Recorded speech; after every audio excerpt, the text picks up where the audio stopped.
Hello, welcome to my channel big guide. मेरे channel पे आप लोगों का बहुत बहुत वेलकम है। आज मैं आप लोगों के लिए क्लास 6 का चैप्टर 10 लेके आई हूँ, जिसका नाम है motion and measurement of distances. ठीक है, और ये जो है आपका पेपर 2 के लिए है। पेपर 2 में 6 to 8 की साइंस पूछी जाती है और मैंने यहाँ पे सारे ही एनसीईआरटी के पॉइंट्स इंक्लूड किए हैं। तो इन वीडियोस को देखने के बाद आपको बाहर से और कुछ पढ़ने की ज़रूरत नहीं है। इससे पहले की वीडियोस अगर आप लोगों ने मेरी नहीं देखी है तो तो मैं आपको उसका लिंक दे दूँगी डिस्क्रिप्शन में। आप उन वीडियोस को वहाँ जाके देख सकते हैं। ठीक है, अगर आपको मेरा वीडियो पसंद आए तो मेरे वीडियो को लाइक कीजिएगा, चैनल को सब्सक्राइब कीजिएगा and please press the bell icon, ताकि आने वाली वीडियोस का नोटिफिकेशन आपको मिलता रहे। तो चलिए आज की क्लास स्टार्ट करते हैं। कंटेंट देख लेते हैं। चैप्टर 10 है, हम लोग चैप्टर 10 करने वाले हैं, जिसका नाम है motion and measurement of distances. ठीक है, तो आज हम चैप्टर में पढ़ने वाले हैं कितने टाइप्स के मोशंस होते हैं और हम लोग मेजरमेंट कैसे करते हैं ऑब्जेक्ट्स का। हम लोग एक जगह से दूसरी जगह पर ट्रैवल करने के लिए कैसे चीज़ों को यूज़ करते हैं, पहले एंशिएंट टाइम में कैसा यूज़ हुआ करता था। तो यही सब चीज़ें आज हम पढ़ने वाले हैं। तो प्लीज़ लास्ट तक मेरी वीडियो में बने रहिएगा, ताकि आपको सारे पॉइंट्स आसानी से समझ में आ सकें। चलिए, ट्रांसपोर्ट सिस्टम इवैल्यूएशन। हम यहाँ पे पहले ये पढ़ने वाले हैं कि हमारे एंशिएंट टाइम में कैसे ट्रांसपोर्टेशन होता था और हमने धीरे धीरे कैसे कैसे इवैल्यूएशन करके आज यहाँ तक पहुँचे हैं। ठीक है, तो देखिए, transport is the mechanism by which a thing is carried from one place to another. One place से दूसरे प्लेस पे जाने के लिए जो मैकेनिज्म यूज़ होता है उसे हम बोलते हैं ट्रांसपोर्ट। ठीक है, देखिए अर्ली टाइम में क्या होता था। In the early time land transport was done using animal और ह्यूमन बैक। जो एंशिएंट टाइम था, पुराना टाइम था, उसमें जो लैंड ट्रांसपोर्ट होता था वो या तो आपका एनिमल्स के थ्रू होता था या ह्यूमन बीइंग के बैक पे बैठ के। ठीक है, वाटर ट्रांसपोर्ट कैसे होता था। एक होलो वुडन लॉग्स या कहते हैं सिंपल बोट का यूज़ करके, लकड़ी वाला, और उस पर हम एक जगह से दूसरी जगह पर जाने के लिए पानी का मीडियम यूज़ करते थे, वाटर ट्रांसपोर्ट यूज़ करते थे। ठीक है, उसके बाद फिर इन्वेंशन हुआ, थोड़ा सा हम लोगों ने इन्वेंशन किया और आगे बढ़े। तो उसके बाद अब क्या हुआ कि व्हील वगैरह का, बुलॉक कार्ट का, चैरियट्स का, कैमल कार्ट्स का यूज़ होने लगा। यानी कि अब जब व्हील का इन्वेंशन हो गया तो हम लोगों ने क्या किया, एनिमल का यूज़ करके उन्हें कार्ट में अटैच करके उनका यूज़ करके हम लोग ट्रांसपोर्टेशन के लिए उन्हें यूज़ करने लगे। ठीक है, उसके बाद क्या हुआ, जब और थोड़ा सा हम लोग डेवलप हुए, ठीक है, 19th और 20th सेंचुरी में जब हम लोग आ गए, तो अब देखिए अब क्या है कि जो बस है, ट्रेन्स है, car, aeroplane, jet, steam motor, boat etcetera, देखो इतना हमने इवैल्यूएशन किया, इतना हम लोगों ने डेवलप किया कि हम लोग आज जो है ट्रेन, कार, बसेस वगैरह, मोटर कार, बोट्स वगैरह का, शिप वगैरह का यूज़ करके हम लोग ट्रैवल कर रहे हैं। तो ये था हमारा ट्रांसपोर्ट का इवैल्यूएशन, कैसे हमने शुरू किया, अब यहाँ तक पहुँचे। ठीक है, देखिए यहाँ पे कुछ पिक्चर दे रखे हैं आपके। अर्ली टाइम में देखिए कैसे होता था, एनिमल के बैक पे बैठ के ह्यूमन बीइंग के बैक पे बैठा जाता था। फिर थोड़े टाइम बाद क्या हुआ, एनिमल को व्हील के साथ अटैच कर लिया गया। वाटर ट्रांसपोर्ट के लिए जो है बोट वगैरह का यूज़ किया।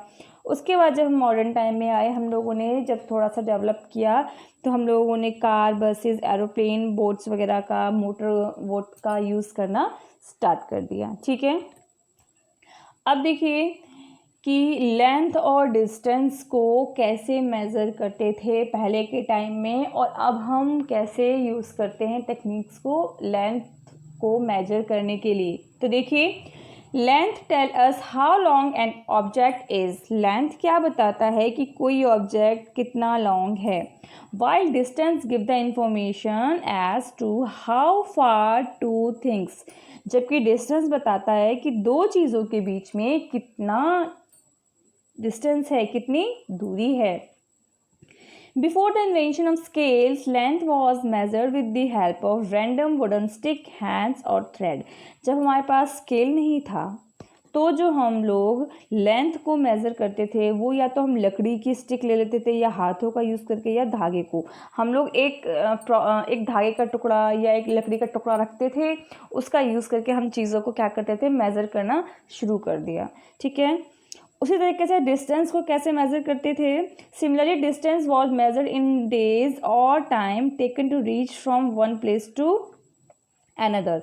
और जो डिस्टेंस मेजर करते थे वो देखते थे कि किसी जगह पर जाने के लिए कितने दिन लग रहे हैं या कितना समय लग रहा है। ठीक है, तो ये थे थोड़े से हमारे पुराने टाइम के मेजरमेंट, लेंथ मेजरमेंट के तरीके। देखिए यहाँ पे मैंने आपको डायग्राम में दिखाया हुआ है। यहाँ पे आप देखेंगे कि एक लकड़ी का टुकड़ा ले लिया है, ठीक है, और इस लकड़ी के टुकड़े को एक बार यहाँ पुट किया, फिर यहाँ पे मार्क करने के बाद फिर यहाँ से पुट कर दिया, तो ये मेजरमेंट कर लिया कि ये जो टेबल है उसकी जो लेंथ है वो 2 स्टिक्स के इक्वल है। ठीक है, तो ये हमारा पुराना तरीका है। तो अब हम देखेंगे कि मेजरमेंट के लिए मेजरमेंट होता क्या है एक्चुअली में, मेजरमेंट हम लोग करते कैसे हैं। ठीक है, measurement is comparison on an unknown quantity with a non quantity. The non quantity is called unit. Measurement basically क्या है, हमें नहीं मालूम है कि किसी चीज़ की क्वांटिटी कितनी है, उसकी क्वांटिटी को जानना ही क्या कहलाता है, मेजरमेंट। हमें नहीं पता कि कोई बर्तन रखा हुआ, इसमें जो है वाटर है या कोई भी चीज़ है वो कितना है। ठीक है, तो इस चीज़ का पता लगाना कि कितना है, इस चीज़ को जो हम मेज़र करते हैं उसे ही क्या बोलते हैं, मेज़रमेंट। ठीक है, और जो क्वांटिटी जो हमें पता लगती है उसे हम यूनिट बोलते हैं। जैसे कि वाटर है, वाटर को मापने की जो क्वांटिटी होती है, जो यूनिट होता है, उसे हम लीटर बोलते हैं। ठीक है, तो ये यूनिट हो गया। तो हम लोग जो मेजरमेंट करना स्टार्ट करते हैं वो मेज़र करके उसको यूनिट में लिख देते हैं। ठीक है, लेंथ के लिए हम मीटर सेंटीमीटर का यूज़ करते हैं, लिक्विड के लिए हम लोग जो है लीटर वगैरह का यूज़ करते हैं। ठीक है, अब देखिए measurement consist of 2 parts. Measurement के अंदर 2 चीज़ें होती हैं, पहला आपका नंबर यानी कि क्वांटिटी, और दूसरा जो होगा यूनिट, यानी कि क्वांटिटी कितनी है और साथ में उसका यूनिट। ठीक है, जैसे कि कोई चीज़ मेरे पास, मान लो कि ऑयल है, ऑयल जो है मेरे पास, उसकी क्वांटिटी जो है मेज़र किया मैंने और मैंने लिख दिया 2 kg, तो 2 उसकी क्वांटिटी हो गई और kg उसकी यूनिट हो गई। ठीक है, for example distance between A and B is 4.5 kilometre और 2.79 माइल्स। तो यहाँ आप देखेंगे कि जो न्यूमेरिकल वैल्यू हो गई वो तो आपका क्वांटिटी हो गया, यानी कि नंबर हो गया, और ये जो आपका किलोमीटर वाला पोर्शन है वो आपका क्या हो गया, वो आपका यूनिट हो गया। ठीक है, इफ़ द लेंथ और the distance is measure by the length of foot of a person, then the same length or distance will have different value as the length of foot of different people differ slightly। देखो क्या बोल रहा है, पहले के time में जब proper measurement नहीं था तो मेजरमेंट करने के लिए कैसे, मैंने बताया अभी, या तो थ्रेड का यूज़ कर लेते थे या कोई स्टिक का यूज़ कर लेते थे या हैंड्स का, और लेग्स का, फुट का यूज़ भी किया जाता है। तो देखिए अगर हम लोग लेंथ ऑफ फुट यूज़ करते हैं किसी चीज़ को मेज़र करने के लिए, ठीक है, तो आप क्या देखेंगे, सेम लेंथ और सेम डिस्टेंस को हम मेज़र करने के लिए अगर हम फुट का यूज़ करते हैं तो उसकी वैल्यू क्या आएगी, डिफरेंट आएगी। डिफरेंट क्यों आएगी, क्योंकि जो डिफरेंट पीपल है उसके जो फुट का साइज़ होता है वो डिफरेंट है। तो किसी ने मेज़र किया तो उसके फुट के साइज़ के अकॉर्डिंग 4 फुट्स आ गई वैल्यू, बट अगर वही कोई और पर्सन करेगा तो उसके अगर लेग्स बड़े हैं तो उसका 3 में ही कंप्लीट हो जाएगा। तो ये जो फुट का मेज़रमेंट यूज़ करते थे वो जो था वो एडुक्वेट नहीं था, क्योंकि ये अलग अलग फुट के अलग अलग साइज़ होने की वजह से ये हर बार नई वैल्यू देते हैं। देखिए एंसेंट टाइम में जो हम यूज़ करते थे एल्बो फिंगर टिप्स को, उसे हम क्या बोलते थे, क्यूबिट। ठीक है, cubit length from elbow to finger tips, elbow से लेके फिंगर टिप्स को जो हम मेज़र करते थे तो वो जो लेंथ हम रखते थे उसे क्यूबिट बोलते थे। Foot distance between outstretched arm and chin were taken as a unit of length. Legs का यूज़ कर लेते थे। ठीक है, इनका यूज़ कर करके हम लोग क्या करते हैं, मेज़र करते थे एंशिएंट टाइम में। और देखिए फुट का साइज़ यहाँ अलग है और यहाँ अलग है, तो आप देखेंगे कि दोनों ही कंडीशन में जो वैल्यू आएगी वो डिफरेंट आएगी, ठीक है, क्योंकि यहाँ पे ये 4 फुट्स में कंप्लीट हो रहा है तो यहाँ पे ये 3 फुट्स में ही कंप्लीट हो गया, ठीक है। तो ये फॉल्स मेजरमेंट देता है आपको, ठीक है। तो ये एंशिएंट टाइम का था, बट अब हम डेवलप कर चुके हैं, तो अब हम पढ़ेंगे कि हम अब जो न्यू टेक्निक्स यूज़ कर रहे हैं उसमें क्या क्या चीज़ें हैं, ठीक है। देखिए, standard unit of measurement, scientist all over the world have accept a set of standard unit for measurement. The system of the unit is called international system of unit, SI unit.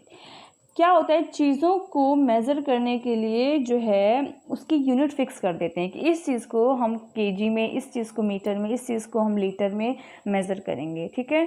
तो कहने का मतलब ये है कि scientist ने क्या किया कि एक स्टैंडर्ड फिक्स कर दिया कि इस चीज़ के लिए पर्टिकुलरली ये स्टैंडर्ड होगा, ये यूनिट होगी, तो उसे हम बोलते हैं इंटरनेशनल सिस्टम ऑफ यूनिट, जिसे हम SI यूनिट भी बोलते हैं स्मॉल में, ठीक है। तो देखिए, in 1790 the French created a standard unit of measurement called metric system। 1790 में फ्रेंच ने ये सिस्टम लॉन्च किया था, इसे मेट्रिक सिस्टम बोलते हैं। SI unit of length is meter, length की जो है वो मीटर हो गई, ठीक है। और जो लार्ज डिस्टेंस है उसके लिए क्या हो गया, उसके लिए हम लोगों ने किलोमीटर यूज़ कर दिया, और 1 किलोमीटर जो है वो 1000 मीटर के बराबर हो गया, ठीक है। 1 सेंटीमीटर जो होता है वो 10 मिलीलीटर के बराबर होता है, ठीक है। यहाँ पे आप ये स्केल पे देखेंगे कि एक स्केल जो है वो सेंटीमीटर स्केल है, ठीक है। यहाँ पे जो 1 2 3 आपको दिखाई दे रहे हैं ये सब सेंटीमीटर में है, ठीक है। और 1 सेंटीमीटर जो है वो 100 मिलीमीटर के बराबर होता है। तो आप देखेंगे कि इस स्केल में जो 0 से 1 के बीच में आपको 10 पॉइंट्स दिखेंगे, और ये 10 पॉइंट्स जो है मिलीमीटर को शो कर रहे हैं, ठीक है। ऐसे ही आगे बढ़ना है, ठीक है।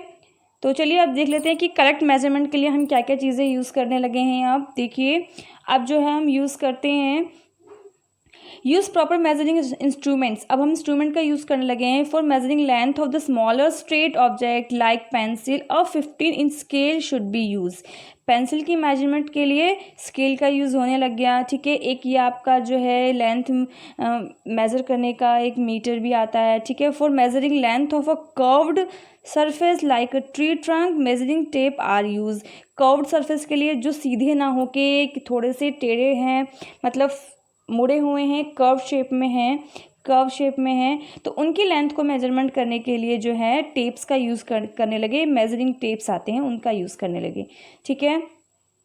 अब देखिए, यूज़ अ होल, एक पूरी ऑब्जेक्ट है जो टूटी नहीं है, non broken instrument. If use an instrument with broken edge, start from the portion where the instrument is complete, ठीक है। अगर हम किसी ब्रोकन ऑब्जेक्ट की लेंथ को मेज़र कर रहे हैं, जैसे कि स्केल मान लो टूट जाता है, तो अब आप लोग मेज़र कर रहे हैं उससे किसी चीज़ को, तो आप क्या करेंगे कि start from the portion where the instrument is complete. जैसे कि 0 से 1 होता है, फिर 1 से 2 होता है, तो मान लीजिए यहाँ तक ब्रेक हो गया है, तो मेजरमेंट यहाँ से ना स्टार्ट करके आप क्या करेंगे, 1 से स्टार्ट करेंगे, स्केल के 1 से स्टार्ट करेंगे, ताकि जो मेजरमेंट आप एक्चुअल कर सकें, एक लेस करके आप आगे जो है प्रॉपर मेजरमेंट कर सकें, ठीक है। अब यहाँ पे देखिए कि keep your eyes at the correct position, अपनी आइज़ को करेक्ट पोजीशन पर रखिए, ताकि जो है आप करेक्ट वैल्यू को मेज़र कर सकें। क्योंकि मान लीजिए पेंसिल की नोक है, वो अगर आपको इक्वल प्रॉपर नहीं दिख रही है, देखिए यहाँ पे, तो आप जो उसका मेज़रमेंट करोगे, अगर ऊपर से करोगे तो आपको लेंथ कुछ और आएगी, इधर से करोगे तो लेंथ कुछ और आएगी, इधर से करेंगे तो आपको कुछ और आएगी। इसीलिए हमें क्या करना चाहिए, मेज़रमेंट करते वक्त अपनी आइज़ को करेक्ट पोजीशन में रखना चाहिए, ताकि जो है मेज़रमेंट प्रॉपर तरीके से हो सके, ठीक है। Thanks for watching. मिलते हैं अपनी अगली वीडियो में इसके नेक्स्ट पार्ट में। तब तक के लिए कीप स्माइलिंग और पढ़ते रहिए। Thank you so much.